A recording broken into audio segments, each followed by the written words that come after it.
Welcome to a space for movement, mindset, and sustainable rhythm. This is Body Evolution. Welcome to Body Evolution Podcast, where we make health simple, sustainable, and human. I'm Elliot Berenger. And I'm Corey Repp. We break down fitness, nutrition, habits, and energy through one lens, what works in real life. Today we're going to talk about the body as an ecosystem and how the body responds to movement, nourishment, recovery, and rhythm. So let's do this. Elliot, as we get into this conversation, I'm going to ask you a question. Why do you think it makes sense to talk now about the body right after we've talked about identity? So it's very important because, as we said in our last episode, and we were talking, identity is one of the foundations to begin to do any transformation that we have. And identity is what sets a little bit our direction. We're talking, and it tells you where you want to go, where you want to get. So it sets the direction, and then we can start working the body to go into that direction, to express and to get to that point where we want to get. And this is the best way, the best path to move forward in our conversation about health. So once we have the foundation set up, then we can start talking about the body. And we have to understand from there, because sometimes we will come with some judgment and everything about our body. And we have to understand that our body is just living and adapting to the lifestyle we have been going through. So everything we have been living, everything we have been doing, it has an effect in our body. And our body is always constantly trying to adapt to that lifestyle we're having. So depending on how you're eating, moving, resting, going through life, the stresses, your job, lifestyles that have been changing, your body is gonna constantly keep on adapting. It's a machine in some way to see it. The body is like a machine that is always trying to save energy, always trying to improve and adapt for what we are demanding with our lifestyle. So it's very important to have in advance to understand that our environment, our lifestyle, the actions we take, the way we behave, the way we socialize, the way we go through life. When you go to work, the movement you do every day, if you're sedentary, if you're active, the way you eat, the way you communicate with others, all these have effects. So that's why identity is always so fundamental, because we set the direction we want to go in our lifestyle. What is the lifestyle we want to have? And then we can begin to work in the body to express, to take us to that point. So if you understand this, in a simple way to say a little bit is that our body has been communicating with that, and it's very intelligent, and it's a way that he has always trying to say to you things in the way it's adapting. So it's a two-way communication. So you change your lifestyle, you change something, you send a signal, and your body is trying to respond to that.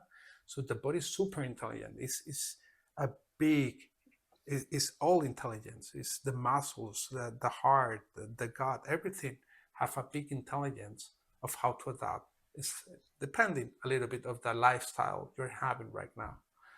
And we have to understand that sometimes we judge that our body have been like is breaking apart, that it's not working well. But we have to understand that a lot of times, the majority of the times, is that we are not going through a lifestyle that supports the body to behave in the way you would like it to be responding. No, it's responding because it's adapting. So if you want to shift from being fighting with your body all the time, you just have to focus on your identity, the direction, the lifestyle you want, and then begin to work from there. And this takes me to another part that I wanted to ask you, and is why some people, or when the people hear that the body remembers, what do they really mean, and how we can explain this without making it negative, Corey? Right. Well, it's just as you're explaining, our body's adapting to our lifestyle. And so it's all those inputs we give it, the movement, the food, the rest, the interaction with life, the energy, and all those things we're going to kind of discuss today. Our body's just reacting to all of it. And so it is adapting and learning about its environment. It is an adaptive, like you said, like an adaptive machine where it's defining its environment and responding in kind. And so it remembers all the inputs that have come in the past. And that kind of lives in your body. It learns the patterns of your lifestyle, of the inputs it gets from the outside, which includes your thoughts and your the stories you tell yourself and everything else affects your body. And so it's not like your body's holding a grudge against you. It's not that negative of a thing. It's that your body's saying, okay, this is how I have to adapt to survive. This is what the environment I'm living in. So I'm closing down this system and saving energy here. And that's where we gain fat, things like that. It's adapting. It's learning what it needs to do. And so when the inputs change, the body will adapt again.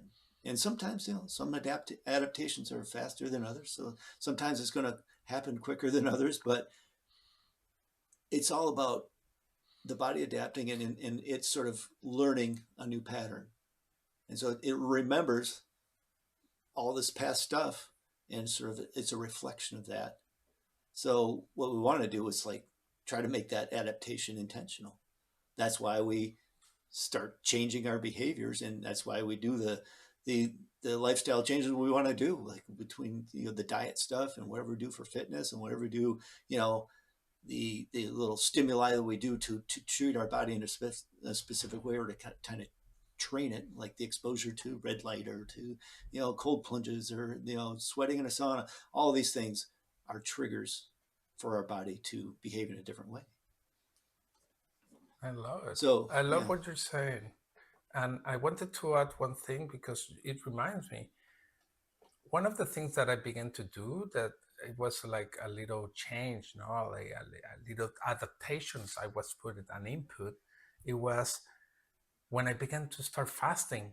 At the beginning, it was like, oh my God, this is gonna be so hard, not taking a meal and everything. But it was a small shift that I did, and it had a big repercussion. My body was more energized. I was feeling good, and because when I was starting, it was just a small input, but have a big response in adaptation. Helps me to lower a little bit inflammation in the body, and it becomes more energized. So I just wanted to add that point because it reminded me how this little adaptation, this input was so good on seeing how the body was responding to it. yeah, and it's and this a great example you give as well, that the little shift of how hard you thought it would be versus the response your body gave to it, but also is that what I want to ask you, because I know how it worked for me, but I want to ask you, how did you get beyond that? This is going to be so hard to skip all these meals. I'm going to be hungry. What am I going to do? It's so hard. What Wow. shift did you make to get through that? So I realized, I cannot explain exactly how, but I realized that it was a lot of cultural construction in my mind. I have to eat at this hour, yes or yes, and you have to have so many meals, yes or yes. And the first time, let's say, yes, I did it with willpower, and I have to do this. It's gonna be hard. So there was a little bit of my body was myself, my identity was pushing up, like, are you crazy? How are you gonna do this? No, it's not good. I said, like, hey, I have been reading, I know this, so I was convinced of what I was learning. And Yeah, I said, it's an experiment. So yeah, what helps me to go through was taking it like, hey, it's a small challenge, a small experiment I'm gonna do, and I will see how it reacts. yeah, And it's true that the first days was a little bit hard, but then it becomes part of me. Now it's part of me. And when I feel those changes, oh, this is amazing. And I saw nothing bad happens. I didn't starve to death. I was not, oh, I need to eat. And I realized, like, oh my God, it's easier than I was thinking, Mhm. But at the beginning, there was this moment of adaptation mentally and on my body. Sometimes I was confusing hunger with more emotional hunger. It's like, I need to eat at this hour. And it was not true. It was more emotional. Yeah. Yeah, Mm. and that's it's a good lesson because I learned the same lesson is that thinking it's going to be so hard, but then once you get beyond just over a little bit of a hump, that little that hunger in your stomach and that little lack of sugar in your blood that your body's making that adaptation and it's like it's used to this, and but once you get over that little hump, it's a lot easier than I thought it was going to be. And yeah, like you said, the benefits are amazing, and that's sort of a lesson in so many things that we think we are scared to do for our health. But we've learned the benefits of it and learned that a lot of other people do it just fine, and we'll survive it too. Yes. Yes. So, but in general, it's just sort of a summary of that section. So you were basically talking about that your body isn't getting it wrong; it's just doing exactly what it's been taught to do through our environment, through what we've done, through our own behaviors. So Exactly. as we get into that, we look at the body as an ecosystem, right? Is this whole thing that works together. So why do you think that health doesn't work when we look at it just as isolated systems in the body? Oh, this I love it when I realize it and when I discovered that is the body is a whole. It's really an ecosystem. Is we cannot treat the parts like they don't affect one another. They work all together. It's like a business or it's like a machine or anything. There are different parts, and we need all of those parts working well, so it doesn't block. It doesn't like stop functioning correctly. So we have to understand that when you do only nutrition, let's say I only gonna focus on my nutrition. Perfect, good. You focus on your nutrition, but you are not resting well, you are not moving enough, you are not taking time to lower your stress levels in your mind, you are not changing some aspects that you need in your lifestyle. But yes, only the nutrition. Yes, some things are going to improve, but because the rest is not improving, it's going to be sometimes blocks, and there are going to be moments that it's not going to be working correctly. So we have to understand that even when we think about movement, how movement, and we talked this a little bit in the last episode, how movement affects your mood. When we were saying dancing, you begin to move your body and you begin to dance and you begin to do, and the mood goes up. When you jump and do jumping jacks, you're like a little bit drained, you're like this, but you stand up and say, like, oh, I need to activate, like to energize my body. You give him a little bit of movement, boom, goes up, you're more moved, you can be more focused. You can see how the sleep is one of the most important to regulate your different states of mood and everything, because a bad night's sleep, it can derail the whole day. You can feel dragging through the day, having hard moments. Maybe you are very irritable, that someone talks to you and you react in a bad way because you're in a bad mood. So sleep is so important, and it can trigger you to have more even emotional eating, and you begin to eat more because you're not resting well. And not only that, it's like, look what happened to a lot of people in their job: stress. A lot of people who are suffering big chronic stress because of their job, or can be family issues or something, or they don't eat well because they don't feel hunger because they are only stressed, or their digestion is completely disrupted. Is really affecting. So it's an ecosystem. And this is where we talk always about holistic. Holistic is come from the term as a whole, and that's how we have to treat. But it's not only the body. We were talking last episode. It's the mind and the body that work. The two works together. So it's the whole, and the body have a lot of different. It's like a car. You cannot take only care of the wheels. Oh, it's running not good. It's not the wheels. No, you need the brakes. You need the motor. You need all those different. You need everything to work together to work really correctly, and to take, if you want to perform better, if you want a computer to perform better, you need the RAM, the memory, the everything is well connected, is synchronized, so they work together. Sometimes you can see in some computer or something, you have the best graphic card, that you have like the best RAM and everything, but because they are not well synchronized, you're not taking the best out of it. So you need the synchronization, and this is making the work the body working together. So when you work nutrition, okay. If you work fitness, okay. But if you work nutrition and fitness together, then you are giving the proper amount of protein, so now your muscles can repair correctly. And if you sleep correctly, now I have the time where they do all the repairment. So the three, if you want to build more strength, you need the three working together. You cannot only work in one of those. If you only work the fitness, no sleep, no nutrition, it's gonna be so hard that you really get stronger. So hard. So we have to work in our body more, seeing that there are, that people see like symptoms and it's bad and everything, but no, you have to see it as a system, and Mhm.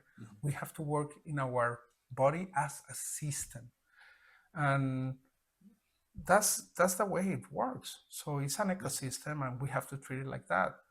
And when we think about like this, I don't know if you have any situation that you have seen where Oh yeah. this works really well in this way. Yeah. Well, it just you think about people when they try to isolate something, a system like people who have joint problems and they have inflammation in their joints. So they try to treat, I'm going to ice my joints. I'm going to try to take that inflammation down, do medication that's going to reduce inflammation generally in my system.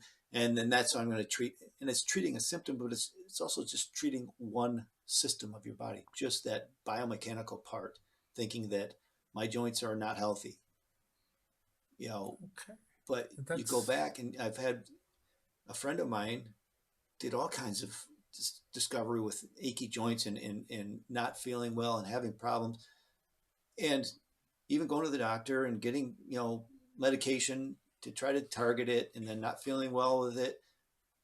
But then she discovered that it was a diet thing, that she had an insensitivity to a specific type of food, and she was able to discover that, and she found she took that food out of her diet.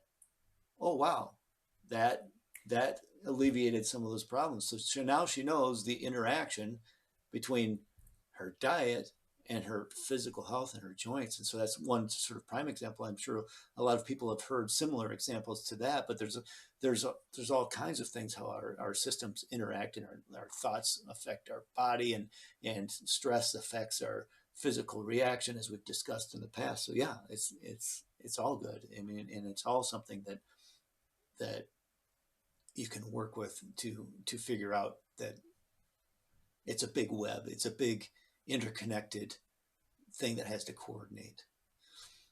I love it. I love that example you gave me. And it's beautiful the way you explain it, because it's beautiful when you see this and the reaction of the person, like, oh my god, I have been always trying to do this, but it was another part of your ecosystem that was not working well. And this made me a little bit curious, and I wanted to ask you, when did you see that the body is not something that you have to control? When do you find out it's not about controlling your body? Well, yeah. we talk about giving it inputs to get better outputs, that leads us to believe that, okay, I work out, I get bigger muscles. If I diet, I get smaller, right? So we're trying to like force these changes and control how our body becomes, and we have this sort of some vision of what we should be, and so we try to control that and mold it directly, and sometimes the outputs aren't exactly what we think we're going to get from the inputs. So we get disappointed that we're not in full control of this thing. So what I kind of gradually, I guess your question was, when did I stop? When did I sort of discover that it wasn't something to be controlled? It was a gradual thing, because as I got through my life and realized that I'm not going to be, my dog's helping me here. I'm not going to be perfect. I'm not going to be a bodybuilder. I'm not going to be this. I can't control some things in my, but I can be the best that I can be. And so it's like, what am I meant to be? What is my best?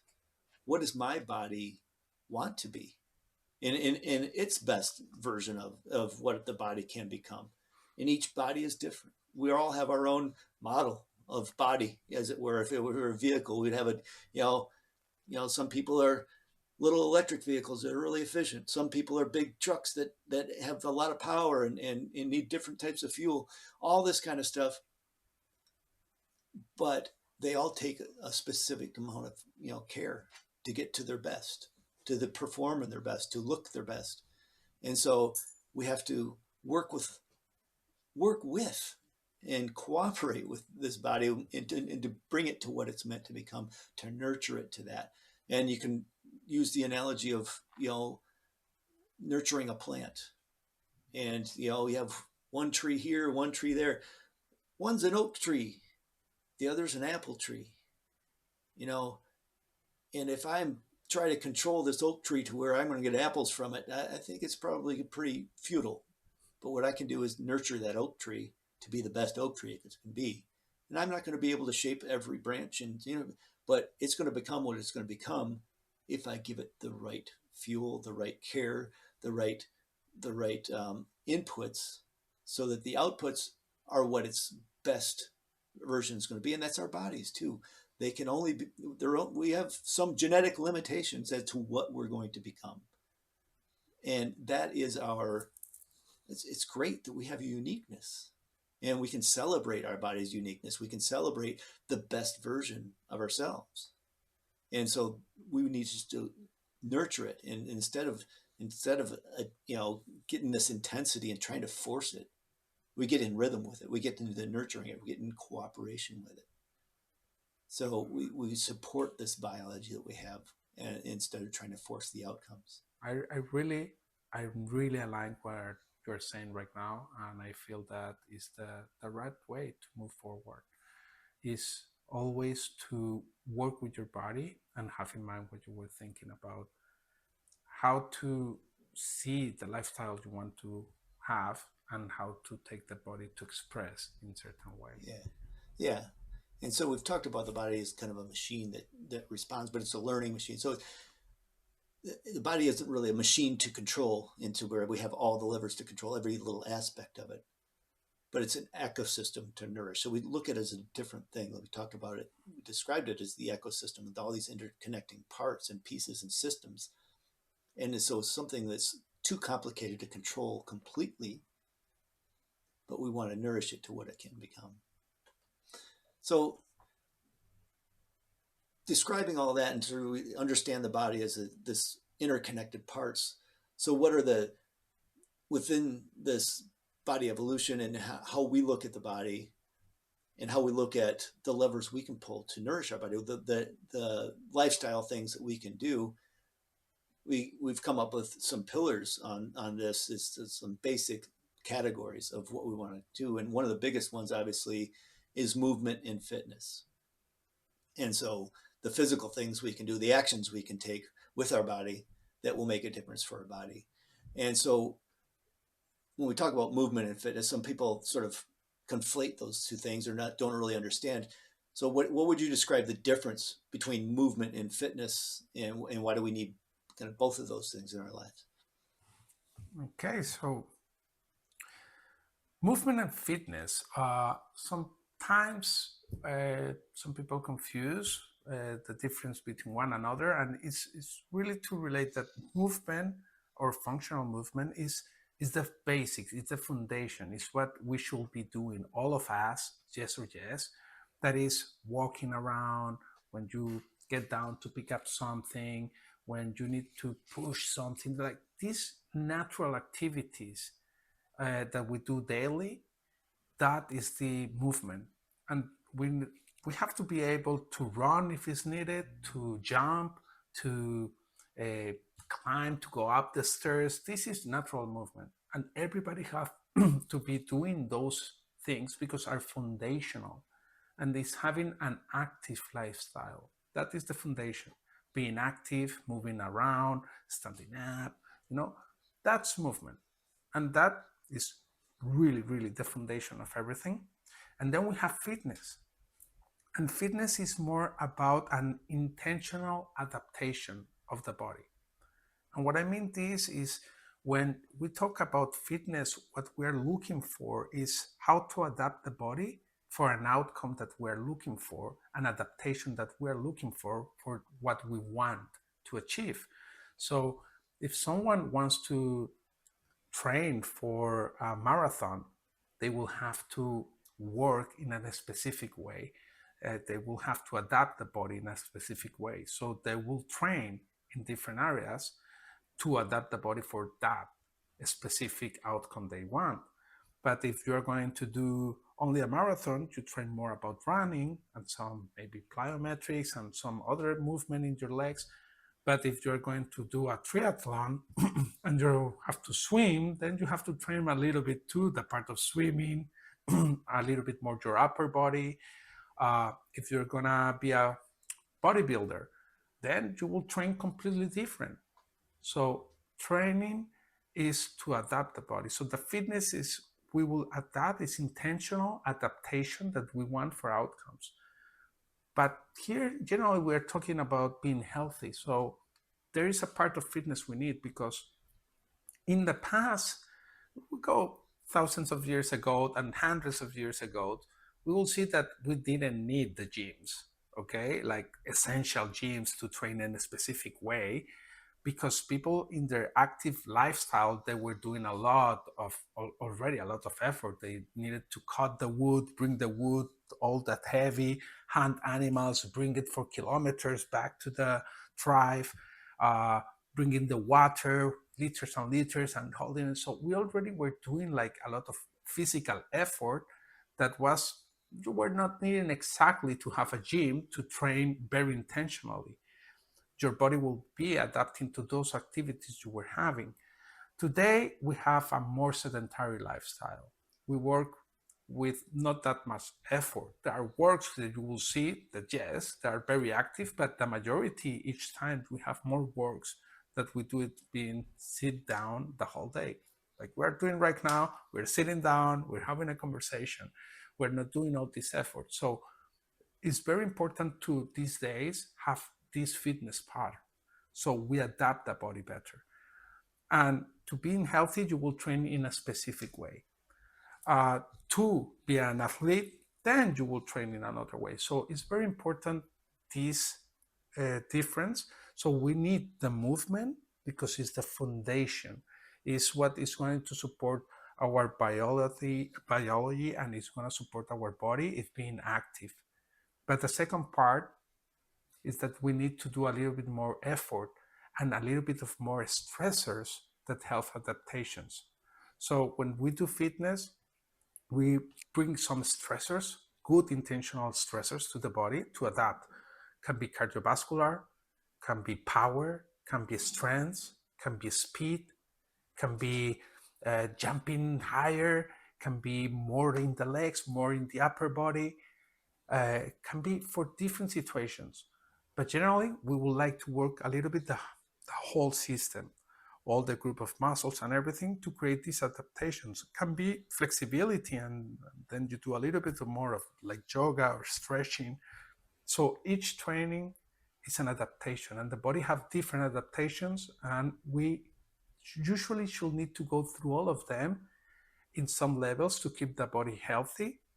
And then if you want to go farther, then you have to do more intentional adaptation. Right. And I will say too that our supporting our biology and our body, but we need to do it with rhythm and not intensity. So it's very important that we focus more in creating the rhythm for the adaptation of the body, because it takes time. You don't go to the gym tomorrow and you build all the muscles. Some people have this, this misunderstanding. So it happens a lot with some guys and women. It happens a lot. No, I don't want to go to do heavy weights because I don't want to look like those women looking like this huge. Like, do you know how much training you need to get like this big? It was so easy. Everybody was going to the gym 1 day a week and they will be already like this. And it's not. It needs time. It's adaptation.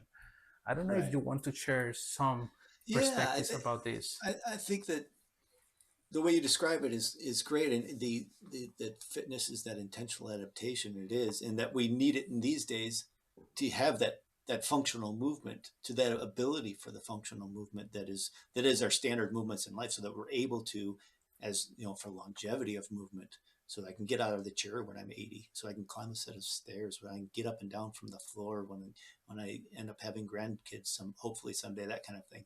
And so that longevity piece is, the fitness is necessary to have that sort of functional um, buffer, if it were, so that extra in the bank, so that I'm strong enough to leap up the stairs right now, so that when I'm 80 I can walk up them comfortably, and that's the kind of that added functionality that we want to get through the functional exercise. But then I also wanted to highlight that the movement can be joyous. Movement is like started dancing and have fun. Go out and play sports. Go out for a hike. Just move your body. It's not about movement as just I have to go for a walk and move my body so that I can be healthy. Yes, of course that is, if you're sitting on the couch, if you're the sedentary lifestyle is the most unhealthy thing you can do. So movement in general is necessary, but it can be the most joyful part of a healthy regimen. And Yes. yes, it crosses over with fitness when you get into like intense sports that really are a workout within themselves to increase and adapt your body to get in better shape. But movement itself just exercises the functionality of how everything works together. We talked about the body as an ecosystem, and movement triggers all of these things to work together as it needs to. And if you're not moving, parts of your body to sort of disconnect, and your whole ecosystem then fails. And so that's, I just wanted to highlight that, yeah, the movement can be just a joyous celebration of experiencing life in so many ways, and get out and move the body as a joyous celebration of being alive, as much as you can. And sometimes it feels more comfortable to sit on the couch. Sometimes that's your joy, is just like, relax and watch TV. But so sometimes it has to be intentional so that you don't have any too long of periods of just comfort and relaxation. But movement, in a regular sense, is part of that whole health picture. I love it. And it's that movement is vitality and is so important for us. And as you say, to express, maybe as an older person, being able to stand up from the floor without all this pain and all this effort, to pick up your grandchild and put it into the air, to play with them, to run with your kids, and to not get fixated because you ran 5 minutes and your kid saying, Papa, what is going on? We just been playing like 5 minutes. Like, I want to keep on playing. And you're like, I cannot do it anymore. No. So it's so important because it brings, as you say, joyfulness. It brings a lot of joy in your life. So movement can be completely a moment of having a joyful experience, dancing, sharing with the family, playing with the kids. going for a hike with friends. When you visit and you have to walk these long hours because, oh, I'm going to Paris and I want to walk around, and you have to walk kilometers and the whole day, and it's to have that so you can experience other things. Now that we understand the pillar of movement and fitness, I wanted to bring you to another pillar, and it's about nourishment. When we talk about nourishing the body, and here, Corey, I wanted to ask you, why is nourishment so much more than just eating for energy? That's a great question, Elliot. I mean, nourishment is, of course, how we get our energy. So, getting food, I mean, one equals the next, right? We have to have food so we can burn it, so we can live our lives. And that's sort of the most basic look at diet and nourishment. But food isn't just energy for us. Food is our building blocks. It's how our body is created. And our body uses food as signals as well in terms of creating how the functions work in the body. All the little cellular interactions are results of the nourishment that we give our body.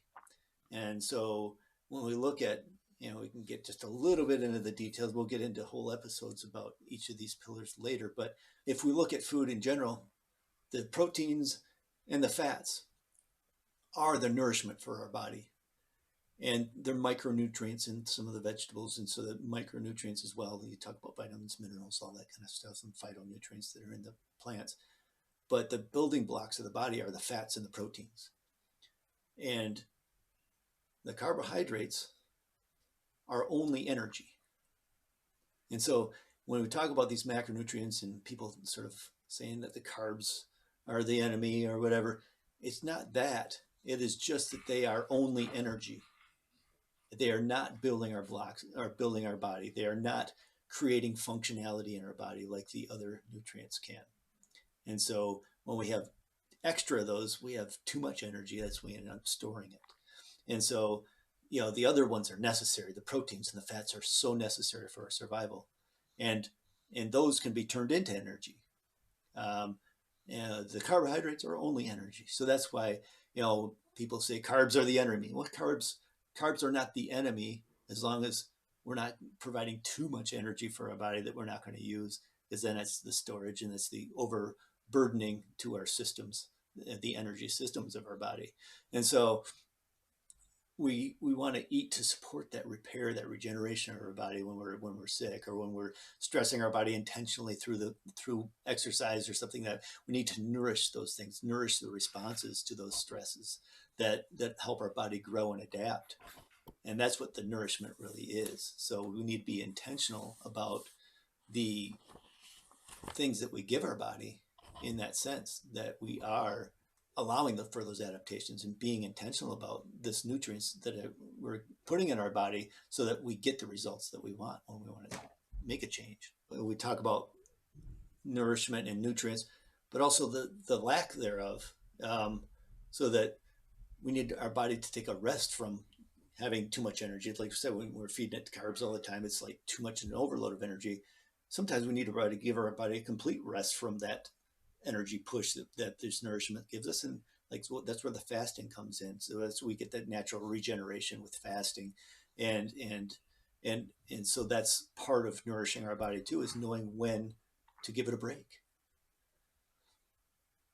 I love this part that you were saying about giving the break, because it's true that when we keep on not leaving the space to the gut or the liver or other parts of our body to take a rest. So I think that one of the most important things when I started the input that I was saying before about fasting is giving that break to the body when it comes to nourishment, now to give the space, and our body is built for that. So I love that. Yeah. Yeah. So not only, we talked about the difference between energy and what nutrients are versus beyond just providing energy for the body. So, but it goes deeper than that, doesn't it? So, tell us how, that our relationship with food and everything, and that what we intake, affects our hormone and our brain and everything else. That's a huge part in the nourishment. And when we eat, we have to understand that one of the things that we need, as you were explaining about fats, proteins, and everything, we need proteins. And not to confuse everybody, but proteins, people is thinking as one thing, and we have 20 amino acids is what composes different proteins. And each of these kind of protein that is an amino acid, each one have different functions in our body. Some are for taking care of our skin, our nails, our hair, like collagen. uh, we need some proteins that are for supporting our hormonal balance, because a lot of our hormones, the foundations are the proteins. So we really need to be aware that when we nourish our body, what we eat will affect our hormones, and our hormones affects our mood and how we express in life.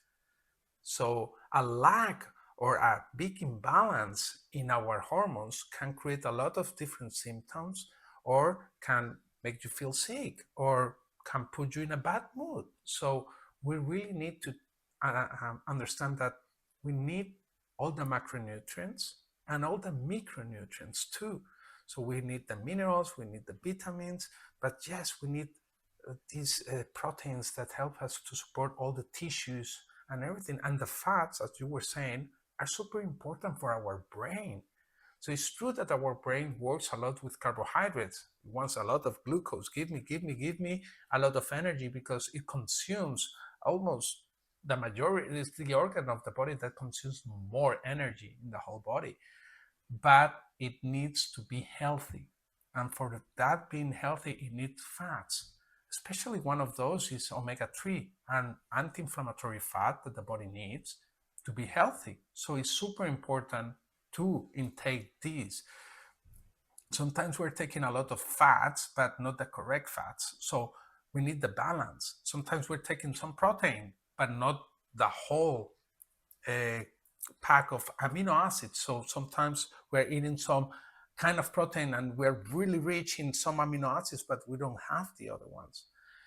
So it's very important about these, and not only, as we were saying, the proteins and the fats and the carbohydrates for your brain, for your hormones. So there is a good balance, and in the future we can go deeper into these things, because there is a lot to explore there. But the micronutrients are so important for other aspects, like neurotransmitters. So we need a good balance of magnesium, a good balance of a lot of these beautiful. Magnesium is one of the minerals that our body uses very, very, like, in so many functions. Hundreds of functions are being driven by magnesium. And we need the magnesium for the recovery of the muscles. So we need the proteins, but we need the magnesium too. So it works together. So it's so important for our health that we give nourishment. And that's why we say nourishment and not just eating. Because if you just eat, you can be eating chips the whole day and it's gonna give you energy. And you say, oh, I have been eating chips only during the last 5 days and I keep on moving. Yes, you have the energy. But if you don't give the nourishment and what your body needs, there's a moment that it's gonna be imbalance and you're gonna have symptoms. You're gonna have signals, your body telling you, hey, give me what I need because this is going wrong. And if you don't give me this, I cannot do these actions. So we need everything to protect your brain, your hormones, to keep your body working well. And it's so important. And that stress of not giving the body what it needs is, as I was explaining, it's going to result in issues. What we would say symptoms, issues, is signals. Is the body telling you, hey, I need minerals. You're not giving me minerals. You're not giving me vitamins. But it's not only that nourishment comes only from the food. When we say nourishment, there are other things like the sun. We need vitamin D, and the best way to get it is to be exposure to the sun. These days, we are always protecting and hiding from the sun because it's very bad. No, we need a good level, not extreme, but we need that for our vitamins. So this is nourishment. It's water. It's drinking enough water to keep hydration. Uh, the water is one of the give us more minerals constantly to the body that we are all the time using. So it's really good to understand this. And sometimes, because you are not nourishing the body correctly, there is a lot of stress in the body. And sometimes, when we add these foods that are, as you were saying, carbohydrates, one carbohydrate that doesn't bring nothing of nourishment to the body is sugar. It gives a lot of energy, but it doesn't have nothing to nourish really the body. So it works for the energy, but not for the nourishment. And we have a lot of part is the emotional eating that will come from that. We have a lot of, like, if the body is not well nourished and your mood is not working well and your gut is not well supported, you can begin to eat by some stressors, emotional eating, things that are happening. And sometimes even you think you need to eat more, but it's not eat more. It's your body's asking for some nutrient that you are not giving it. So it's triggering you, hey, I need food, I need food. No, what it wants is a well balance, that you balance that. So a good nourishment will support a good sleep. It will support your fitness levels and your movement. It will support your focus and your brain health. So it's super important. And that that relationship that you have with your food have to be to nourish your body and not just for pleasure. Because sometimes we're so focused on eating for pleasure, or what I like, what I don't like, but we're forgetting about, hey, what my body needs. And I don't know if you have anything to say about here that you can share Yeah, with us. that's how there's the just the old phrase of do you eat to live or live to eat? And the answer really has to be, for the most part, you eat to live. You think about the nourishment your body needs. Of course, food can be very pleasurable, and you should enjoy food when you, especially if you're going to indulge in something that is not healthy for you, then make it count. Really enjoy it, because pleasure, and we've talked about the positive energy and the reaction your body has to positive energy, and so, and we'll get into that even in one of the later pillars in terms of our the positivity of our energy. uh, that eating good food can be that, but you have to be intentional with it. It is not just only eat. I only eat for pleasure, and I end up eating enough food to supply my energy needs, but you're, like you said, your body's going to be responding with missing some of those pieces that it needs to really have, to nourish this whole ecosystem. When do you have a story Yes. about your personal relationship with food when you just sort of discovered a different Oh, attitude toward your eating? yes. So I was eating only for pleasure for a long time. And in this relationship, I didn't realize that I was trapped. I was trapped in I was I have a lot of addiction with sugar, sweet tooth, and with different things, and thinking that I could not, for example, have a breakfast or have some foods like in that specific, like my toast with jam or things like that. Well, like, no, so what am I gonna eat? If it's not cereal, if not that. But when I began to break that emotional connection that I was having so strong with the food, I began to be more free and I began to enjoy more and more different foods. My taste changed when I began to be all the less sugar, less things, and I began to change. So that was a big moment that I began to change. But my anxiety levels for eating all the time, they changed. I was 105 kilos. Believe me, I was eating a lot of things that were not good for my body. But when I began to nourish the body, I began to have less hunger. Why? Because I have less trigger. Less, hey, give me, you're not giving me this. I was eating a lot of some things, but not others. And when I began to have a more variety, more more vegetables, more different kind of proteins, more different kinds of fats, and focusing in the healthy fats, in the healthy proteins, in the healthy carbohydrates, eating all these vegetables and having a little bit more harmony, I was less triggered to eat. And it even improved my sleep